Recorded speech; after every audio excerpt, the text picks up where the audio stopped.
দুনিয়ার ব্যাপারে বুঝেন, আরো দেখেন, আরো ভাবেন, একজন একজন করে ভাবেন।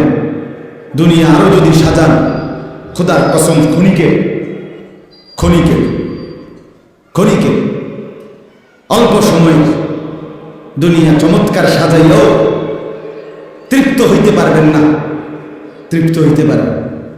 এবছর চমৎকার রং দিছেন বিল্ডিংয়ে, 2 বছরের মাথাত বিভিন্ন খান দিয়া আমরা উঠা এটা আবার যে এসে, ঠিক কিনা বলেন? তা আবার বন্ধ। এই সোফা চমৎকার বানাইছিল, ওই যে বার্নিশ নাই, দেখেন এই যে সোফাটা, এই যে দেখেন, কথা বলেন না, এই সোফাটার মধ্যে আসেনি এমন বার্নিশ, তো এটা আবার কি করতে হইব? তো লাভ হইল, দুনিয়া তো ধোকা, দুনিয়া ধোকা।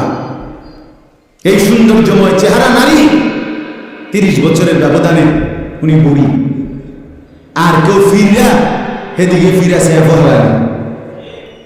আজ যে যুবতী, যে বেহায়া নারী, বেপর্দা মহিলা বাজারে বাজারে ঘুরতো, যৌবন, আরে সেটা তার সম্পদ না, তারটা হইলে তো নিজের হইলে তো সে কখনোই বুড়া হতো না।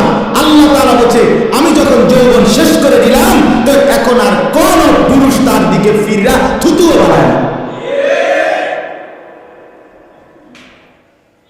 দুনিয়া এক অবস্থায় থাকে, এক হালাতে থাকে না বাপ। এই জন্য ছেলেদেরকেও বলি, বাপ জিন্দিগি সুন্দর করো।